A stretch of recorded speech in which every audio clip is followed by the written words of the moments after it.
Camera on. I don't know how long this is gonna take. I've been thinking about talking about youth crime. Like, London is crazy in terms of knife crime, right? I read something that, let me see that shit, man. Hold on. The number of murders in London in the past 12 months has risen to 133 compared to 106 in the previous period. I gotta speak to the youth, man. What are you guys doing out here? I really want to put myself in the mind of someone who does these things. What is the problem with you guys when it comes to knife crime? Why do you want to pick up a knife so bad? What is it? Are you trying to fight off your enemies? Why do you have enemies in the first place? Because you're trying to get respect, trying to be hard. Why do you want to be hard? Why do you want respect? Is it to boost up your ego? Why do you want to boost up your ego? Who are you trying to impress? What attracts you to that game? I don't know what attracts you to it. I can't fathom why the youth want to pick up these knives. Why do you want to represent a street that is not alive and can't speak to thank you for protecting it? No, you can't come to my block. You don't fucking own these blocks. Come to my hood. You don't own this hood. Do you think the concrete, the pavement is gonna speak, say, hey, thank you for saying you're gonna rep me? And then when you die, your brothers are like, yeah, man, he was a real one. Pour some Henny out for this dude. He was a real one, man. And that's it. That's all you get. You act like a G, you act hard, you want respect, end up dying, and all you get is pour out some liquor. And I understand it's difficult to break that mentality, because if you're living in a place where that is all you know, that is your environment, that is your upbringing, that is your social conditioning, I understand it's difficult to break that mentality.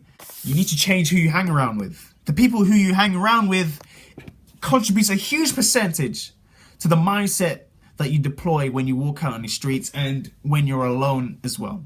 You want respect? You can get respect without intimidating people. You can get respect without threatening people. Going to jail is not a badge of hardness. It's a badge of stupidity. You want your man to look at you saying, man, you went to jail, man, he a real one. The mindset is so twisted. You're a real one for going to jail.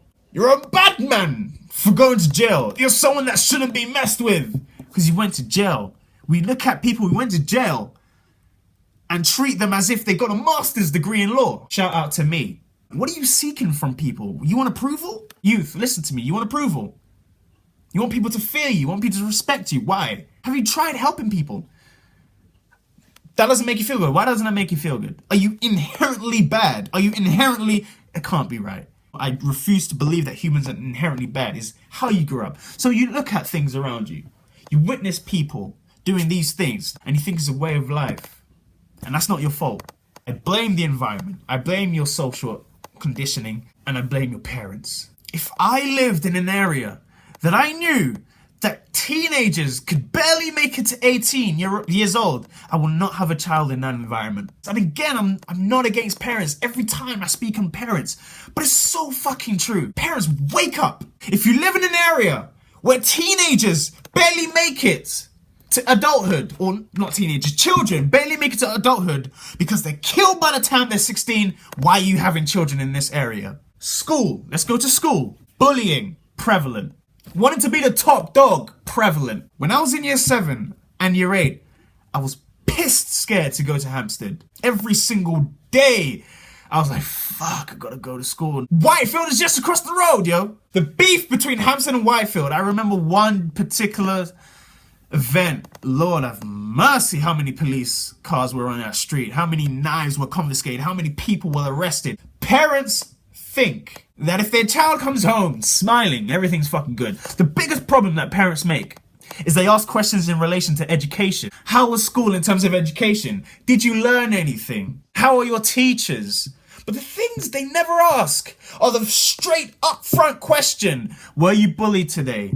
Are there people you don't like? Are you threatened? These questions are so important. You assume that your child comes in smiling and you think it's been a good day for my child. Yep. Children hide shit. They hide shit. They don't want to reveal their feelings. This is truth. Every single day, year 7 and year 8, every single day, I wanted my mom to ask me other questions other than how was your education. I wanted to ask me, do you like Hampstead School? Are you safe? Do the people around you make you safe? I wanted my mom to ask me these questions, but she never did. In my head, I said, Ask me these questions. Fuck the education. I'm doing cool in education. Fuck the teachers. They're cool. Stop asking me these questions. Ask me how I truly feel about this shit. But she never did. And as children, we hide shit, so I would never tell her. So parents, you must play a role in this. In order to drop this knife crime shit, parents, you must ask your children. Do you hang around? Ask them. I was never asked. Do you hang around bad people? I was never asked this. Do people around you carry knives? Do you know people carry knives? I was never asked this. And they don't even begin to question this, even though they know that crime is rising, knife crime is rising. They never once picture their child in a scenario like that. They think, no, it's impossible for my child. Ask your child, even if they may not be carrying knives. Ask, do you know people that carry knives? It doesn't start anywhere but with you. In order to drop knife crime, you are the one that needs to take the lead. It starts with you guys. You need to ask these questions. It's up to you to probe that. The youth won't. I don't think the youth will listen, man. I don't know. They need to really think about what the fuck they're doing. Going to jail is not cool, guys. Alright, you go to jail, you come out the hood. The only people that receive you and big you up is the man them. Yeah, man. Free my doggy. Free my doggy. How about you tell your doggy to stop doing nonsense shit? How about you help each other out, man? If you're truly man them, if you're truly friends, help each other out and take each other off this path of destruction, man. Because you will end up either in jail or dead. Fuck. How long is this going on for? Knife crime for what, man? Do you know the significance of taking a life? Do you really fathom? Because when you're 18, when you're 17, when you're 16, you don't fathom the consequences of your actions. Why? Because the people around you are bigging you up. My man's hard, you know. Man just shanked a dude, you know. Respect. Stupid shit. If you could see yourself 30 years in the future, I promise you won't be thinking the same thing. You need to mature early. Realize that you're gonna regret for the rest of your life. Why do you want to go jail, man? 25 to life to take someone's life because they looked at you wrong? Because they were wearing crepes that you wanted? What kind of foolishness are you doing? Why are you letting stupid causes be the reason that you want to harm somebody? Man's wearing a fly jacket. Man wants that, you know. Hey, come here, fam. Dumb shit. Do you understand how many things you destroy? Think about it. You take a life. What do? You just, if they're young and have no children, let's assume that. First of all, you destroy an entire would-be legacy. You take a would-be father, would-be mother. You take a son, you take a daughter, you take cousins because you wanted some fucking crepes. If they have children, you take away a father, you take away a mother. You deprive that child of the relationship that they could have had because you wanted to prove yourself to your boys. Why do you want respect through intimidation? Why do you want respect through bullying? Who said that was a cool thing? I ain't even gonna get into rap music, man. Yes, it does play a part. We can't be intellectually dishonest and say music doesn't play a part. I guarantee people back in the day throw up some Tupac and say, yeah, man's about to go do some shit. Throw up some Chief Keef, yeah, man's about to go. Fuck.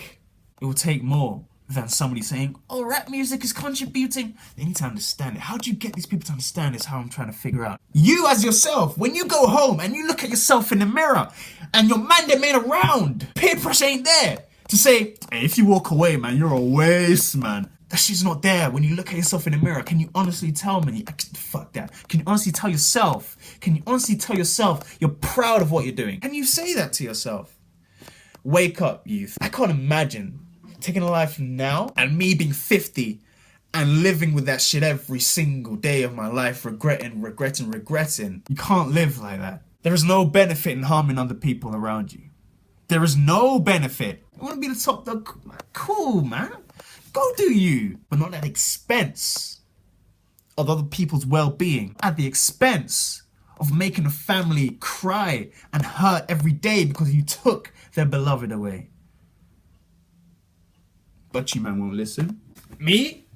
Who the fuck am I? I do want to sit and talk to these people who think this lifestyle is the way forward and they won't regret anything and their status as a hard guy is gonna be the thing that gets them far in life. Do you think you're weak if you help people? You think if you see an old lady cross the street and you help her, people are gonna look like this guy, the waste man, you know? Then you just helped an old lady, waste man. You think that's gonna happen? You're seeking other people's approval. Why do you want other people's approval to validate your existence? If you're so tough, why do you want other people to validate who you are?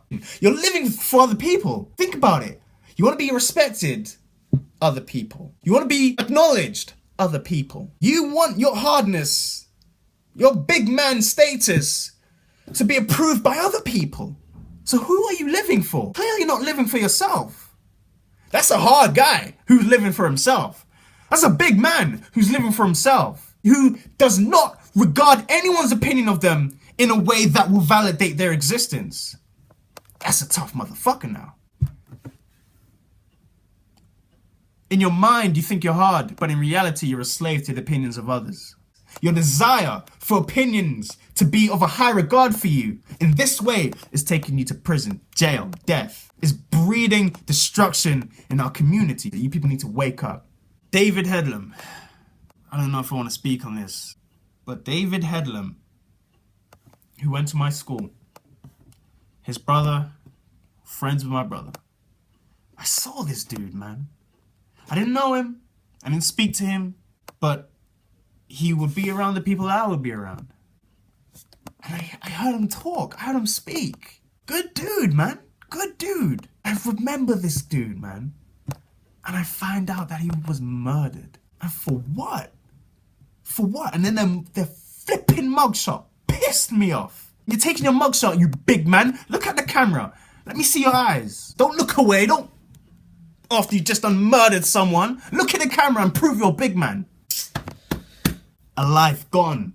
A brother gone. A son gone. A would-be father gone. A would-be husband gone. Why? Because you want respect. Because you wanted someone to put some respect on your name. When will you see? What will be the thing to make you wake up? What is it? What is it that will trigger something in your mind and that will make you realize that the path you're on is not cool? You're crushing your own family by doing this, and you're crushing another family. You're destroying 2 planets for a stupid reason. Youth, wake up. I urge you to listen to what I'm saying. Forget who's saying it. Don't look at me and say, who is this guy? No name motherfucker. Fuck that. Listen to what I'm saying. Peep the game that I'm speaking.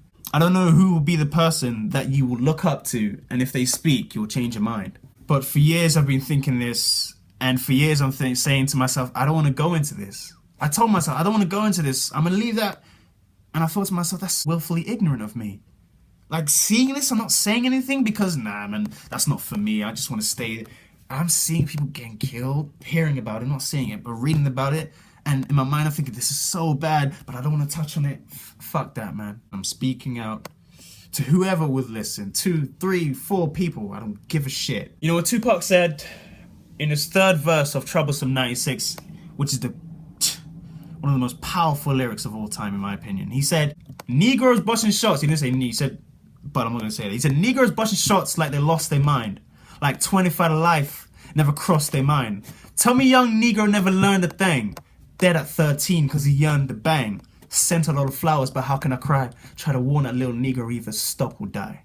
Listen to those words, man. I get desensitized now. Now I'm at a stage where I get desensitized to all this shit. I can't cry. I literally can't feel because it's everyday shit. How can I cry? Try to warn a little dude either stop or die. I can't cry anymore. Like, I can't feel. That's how bad it is. I see a brother dead. I see a young black dude dead and I can't feel. I can't feel. That's crazy to me. How have I become this desensitized? I'm thinking, is there something wrong with me? Am I cold-hearted for not feeling anything? I see news and I say, another one, gone. I see news, I say, another one. That's what it's come to. This is a message from Alex Collingwood-Williams. A message to the youth. Rest in peace, David Headlam. Alonzo, respect to you, man. I don't even know if I should have brought that up. I apologize. But I just want to let you know that I was gone, man. I couldn't believe it. I couldn't believe it. That's it, man. Peace.